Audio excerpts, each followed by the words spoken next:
Every now and then, when it comes to gambling, we experience one of those great unexplained mysteries, right up there with the pyramids in Egypt, crop circles appearing out of nowhere, Donald Trump's hair. For me, it was the Oklahoma City Thunder last night, 25-8, up late in the first quarter at Sacramento. And then mysteriously, the entire team was kidnapped. Now, I don't know who the imposters were that played the rest of the game at Sacramento last night, but it definitely was not the Oklahoma City Thunder. It was a bunch of imposters, and that's why the Thunder, a double-digit favorite, actually lost and the Kings won just their second game of the season. Again, it's just one of those unexplained mysteries. It's a head-scratching game. What are you supposed to do? You mutter your favorite obscenity. For me, it was my favorite 7 or 8 obscenities, which I won't repeat here because, of course, I don't think YouTube would appreciate it. But you just scratch your head and you go, I don't know what happened. And you move forward. And that's how the night was for me last night. Hey, guys, this is going to be your Wednesday video report. Props going out to Jack Brayman last night, because he had his first 100-dime college football release since he joined the site in January, and he scored as Miami of Ohio got the job done last night at home against Akron. If you were wondering what happened with that particular game, you saw a massive line movement late, very, very late in the day with Miami of Ohio. It's because Miami of Ohio's quarterback, who had missed 3 straight games, Gus Ragland, the coach had said that he had hoped that Ragland would return from a knee injury. He, in fact, did. And, of course, the public money, once it was announced that he was probably going to start, started pouring in, and the odds makers adjusted that line. But Miami of Ohio got the cover. You got the play for over half price off. And today, he has his second ever 100-dime release, and it's on another Mid-American Conference game, which, again, as far as I'm concerned, the Mid-American Conference, you are doing me no favors with all these Tuesday, Wednesday games. Please just go away. Never bother me again. But anyway, Jack tonight has his second ever 100-dime college football release. It's on Eastern Michigan and Central Michigan. And just like last night's play, you can get it for over half price off by using the coupon code SECOND. Now, the other big college football release I just want to give you a heads up on tonight, it's going to be from Joey Juice. That is Joey Crutel, who happens to be one of the producers of the hit HBO show Ballers, starring Dwayne Johnson. Joey, of course, played on that show by actor Rob Corday. Joey, of course, is one of the producers, is responsible for getting all those great athlete cameos, all the stars that appear on the show. He coordinates that. They're currently shooting their 4th season. Tonight, his 8th ever 100-dime college max ticket casher. It's the big Mid-American Conference game. This is a big one. Toledo at Ohio, the 2 best teams, I feel, in the MAC. He is a perfect 7 for 7 with these 100-dime college releases this season. 7 for 7. Most recent one 2 Saturdays ago, North Carolina almost beating Miami of Florida outright. Tonight, number 8 in a row potentially on board. It's the half price play of the day by using coupon code JUICE, his nickname, Juice. All your other discounts and coupons are over on the homepage. Before I get to my complimentary play, which is going to be on the Golden State, Minnesota game, which I think is a fascinating contest here tonight, let's get to a little this day in history, because I got to have some fun after losing money last night on the Oklahoma City Thunder.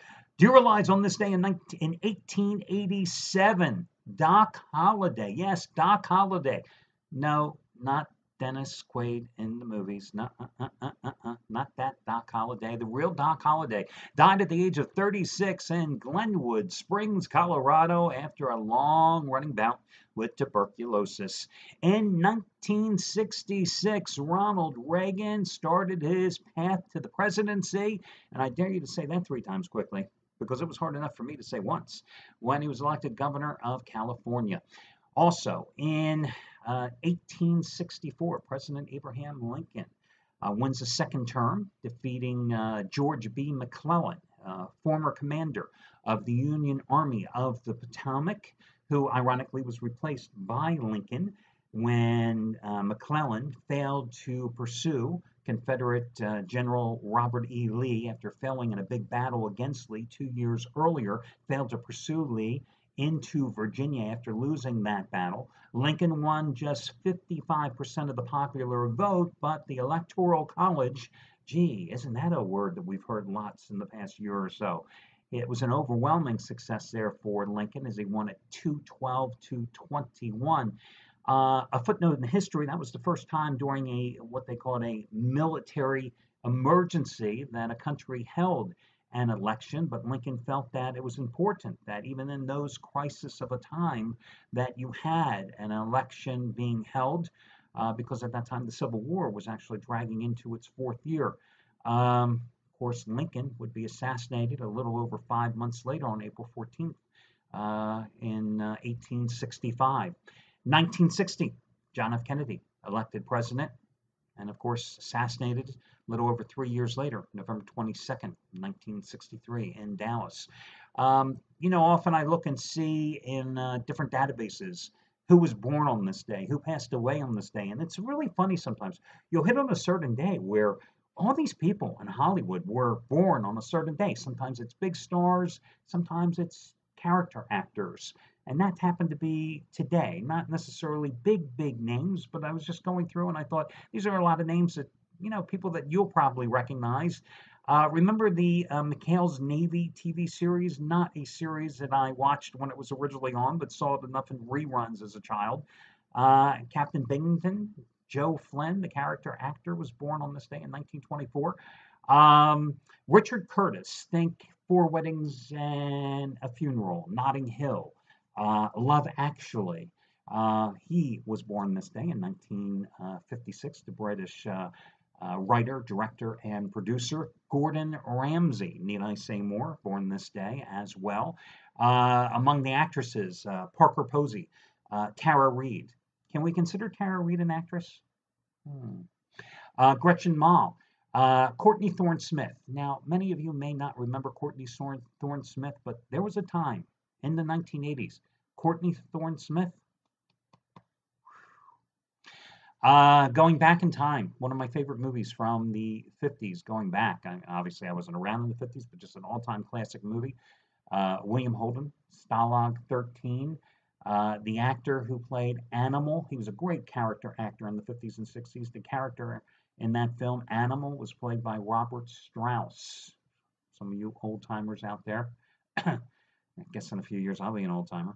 Robert Strauss, my father loved that movie too. Robert Strauss played Animal. He was born on this day too. Okay, so that's it. That's my tidbits of the day. Let's get to your complimentary play. Golden State is a 10.5 to 11-point favorite tonight at home against Minnesota. Now, the Timberwolves have won 5 straight games, and 4 times in that stretch they've scored over 112 points. And you've got Karl Anthony Towns averaging almost 22 points a game. You got Andrew Wiggins averaging 20 points a game. You got Jimmy Butler, who really has not been an offensive dynamo. He's only averaging 15.1 points a game. He's only scored 17 combined points the past 2 games.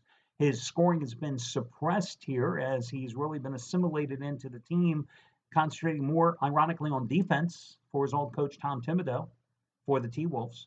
You got Jeff Teague, who's been playing very well, averaging 13.4 points a game, but he's got double-doubles in 4 of the past 5 games, in which he's averaged close to 15 points and 11 assists in that 5-game stretch. Now, you've got a Golden State squad that has dominated the series, winning 17 of the last 20 games. And, I look at this contest in terms of breaking down the individual matchups. First, you got the reigning defensive player of the year, Draymond Green, who's playing some great ball here lately. Can he hold off Karl Anthony Towns? Now, Green is more athletic. Towns, obviously, the bigger, bulkier man. Steph Curry and Klay Thompson, are they going to be able to torch Jeff Teague and Jimmy Butler? And when I say torch, I mean, listen, you got Curry and Thompson who could go off for 40. I don't think Butler and Teague are going to go off for 30. You know what I mean?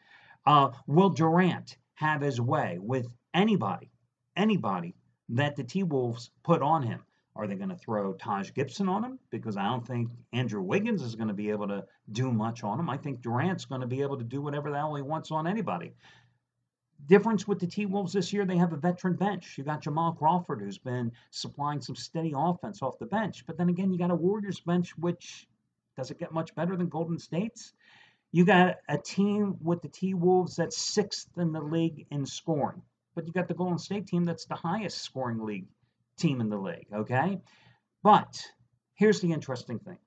Minnesota, nice 7-3 start, nice little winning streak, has not beaten one team with a winning record. Not one, okay? You've beaten a lot of cupcakes. Tonight you're playing the defending champion. Golden State's on a 7-1 roll. When Golden State's motivated, Golden State's a different team. Will the Warriors be motivated tonight? I think so. And you still have a Minnesota team that has yet to show you anything defensively. They're 27th in the league in defensive efficiency, allowing 108.2 points per game per 100 possessions. They're tied for 28th in points allowed in the paint, almost a little over 50 points per game allowed in the paint. They're ranked 29th in the league in terms of fast break points allowed. They're allowing opponents to shoot 49.5% per game. Now, the Warriors have not exactly been an efficient defensive team this season at all. Remember, Steve Kerr was not exactly thrilled a week and a half ago when his team allowed Detroit to overcome a 14-point third quarter deficit, hit like crazy from three-point land, and the Warriors committed 25 turnovers in that game. And that was the genesis of my play 2 Mondays ago when I took the Warriors the very next night in LA against the Clippers, and they put 141 points on the board, and I cashed in easily with a 15-dime best bet, and that started their most recent winning streak. They put the clamps down defensively. Kerr said something to the effect that training camp was now over, and the Warriors were now more focused. Again, when the Warriors are motivated and when they're focused, they're a much better team. I think tonight is going to be one of those cases. I was really tempted to go ahead and grab the points with Minnesota, but until Minnesota shows me that they can do something against a quality team, I just can't get that enthralled with the T-Wolves. Okay, they've held their last 3 opponents to under 100 points. Who were they? The Hornets and the Mavericks at home, 2 offensively challenged teams, and the Pelicans on the road, a team that outside of, their 2 big guys, Cousins and Davis, they're challenged offensively as well. You're playing the Warriors tonight on the road. Again, I think if the Warriors are motivated, they can win this game by that 13 to 14 point margin and get the cover. So, again, I like Golden State. If I'm betting this game too, my strategy here, and 99% of the time, I'm always the guy that says you bet the favorites early and the underdog late. I think that number is so attractive with Minnesota coming in here at the winning streak that I think the public jumps on the T-Wolves and grabs the point, and I think that this line gets suppressed, maybe only by a half point, maybe by a point, maybe closer to game time. But if I'm betting Golden State, I'm waiting to the last minute to get down on the Warriors in this game because there's no way in hell that this line goes up. So if I'm betting Golden State, I'm waiting to the last minute to get down on the Warriors, which is the opposite of what normally I advise you to do. So Golden State is your complimentary play, and we'll see how it plays out. Good luck, everybody, and we'll talk to you again tomorrow.